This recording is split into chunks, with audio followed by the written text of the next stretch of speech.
Thank you for joining us this evening. I've stood with you in the struggle to legally secure protection of our right to be here in protest. I've stood with Daphne's family since hours of her cold-blooded assassination, seeking legal justice. I was at every sitting of the public inquiry, unfolding the process and methods used by the network of politicians, crooked business, and criminals. At every occasion, I stood in Parliament to call for political justice and measures to ensure political accountability. Yet, I am not here today in any of those roles.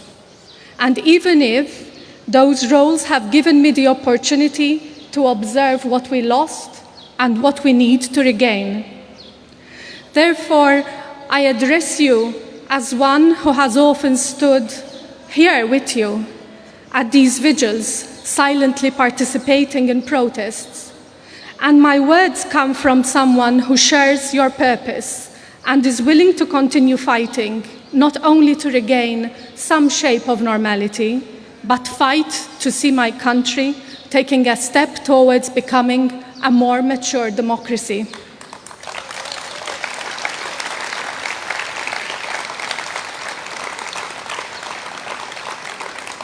Like many of you, I am often asked, why do you still fight for Daphne? Hasn't enough time passed? Isn't it time to move on? Aren't you taking this too far? And yes, there are times when I'm told, get a life. So I have asked myself, why do I still fight for Daphne? My answer is simple. I fight for myself, for my daughter, and for my country.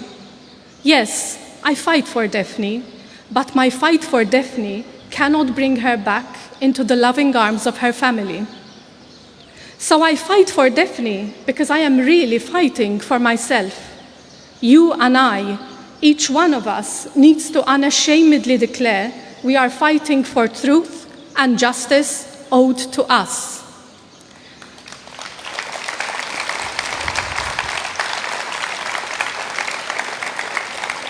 So why do I say this? And why does this not offend Daphne? Because Daphne was a journalist. And being a journalist, Daphne published information. Being a journalist, Daphne was a public watchdog.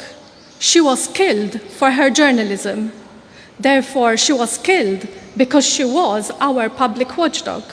Because as our watchdog, she gave us information we needed to form and shape our opinions.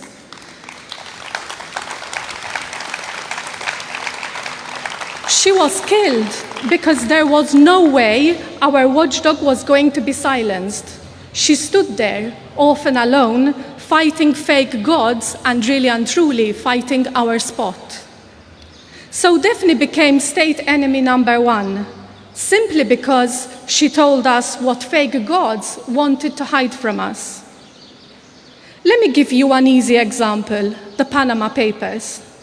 Does any one of us believe the government, the fake gods, were ever going to tell us how they held accounts abroad, how money was meant to be exchanged between a network of crooks and criminals? Of course not, but Daphne did tell us. Do you think if it weren't for other journalists who continue to expose this type of information at great risk to themselves, that Muscat, or Abela for that matter, would have voluntarily provided information? No way. So the next question, hasn't enough time passed? No, not enough time has passed. Our struggle has not yet met its end because our protest has not been fulfilled. We have not obtained justice for ourselves, for our society, and our country, because the search for truth, for information, is still riddled with obstacles which are purposely created by state representatives. So our demand for justice and truth goes beyond Daphne. We need to continue this fight because we need to fight for journalism and for civil society in Malta. Because fighting for journalists and for activists is fighting for our watchdogs, and consequently for ourselves, our country, and our democracy.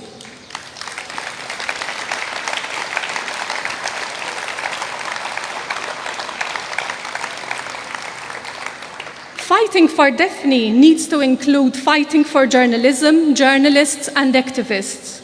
Fighting for Daphne needs to incorporate a fight for access to information, information that feeds debate and opinions and that shapes our democracy. If you are not convinced yet that fighting for journalism and activism is our fight, then think back to the testimony of Kurt Farrugia, the one he had given to the public inquiry. He described how the stronger Daphne's journalism became because she had access to information and readership, the more afraid of her the government became. He explains how they monitored the media, what journalists were publishing, who and how they criticized the government or exposed information the government wanted hidden.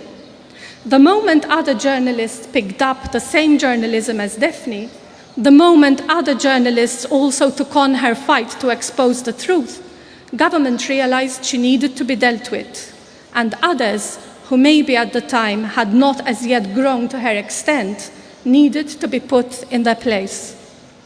So Daphne the journalist was assassinated by the state well before she was blown up by criminals. The journalist was assassinated by the state as the government wanted to silence her journalism, her search for information, upon which to determine the truth. Do you remember how often the government spoke of Daphne's work as gossip, fake, spin, the work of political enemies, or the work of a witch? Now, come back closer in time, more recent. Do you remember how often Joseph Muscat told journalists that he didn't know of Keith Cambry's business? Then, that he didn't ask him. Then, that he didn't know who was the owner of 17 Black. Then, that he doesn't get involved in his chief of staff business affairs. Do you remember how when the journalist asked Muscat, "Why didn't you ask your right-hand man what his plans were with 17 Black and who owns it?" Muscat replied, "Well, it's not something to ask out of curiosity." For the government of Joseph Muscat, the search for information for the truth is a search of curiosity. Now, do you remember how when a journalist asked Robert Abela to explain his dealings with persons charged in court with kidnapping and the same persons being investigated for money laundering, Robert Abela this time replied by attacking the journalist, the editor, and called the story a spin. So for the government of Robert Abela, the search for information for the truth is a search for spin. So stop to consider the following. How many questions raised by journalists and activists go unanswered? How many questions raised by journalists are answered dismissively? How many people are afraid to speak their mind because they are employed by public authorities and have themselves or know of colleagues who are told to remove maybe a Facebook post just because it puts the government in a bad light? The answer to these questions is way too often, and way too many questions raised by journalists go unanswered. Now ask yourself, how often do ministers, indeed the Prime Minister, sit for an interview with journalists who have the wrong questions to raise? The answer is simple. Of course, the Prime Minister does not sit for an interview with journalists who ask uncomfortable questions. Why should he? He finds solace in taking questions when he is doorstepped. But his replies do not fool us.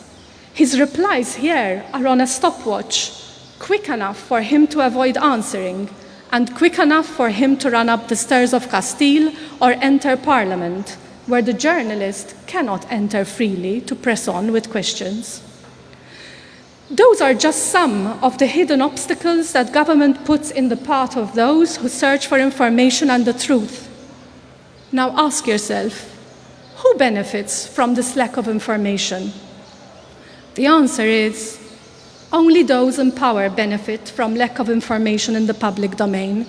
It suits only the corrupt, those with something to hide, and those who want to avoid scrutiny to keep information out of the public domain.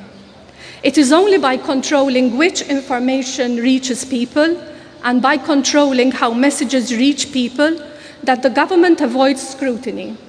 Only in this way can the government rob us, you and me, of the truth and justice we look for.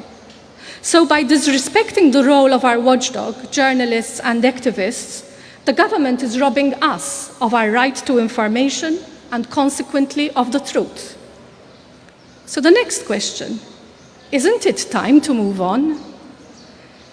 The minute we stop our struggle for truth and justice is the minute we forsake our role in democracy.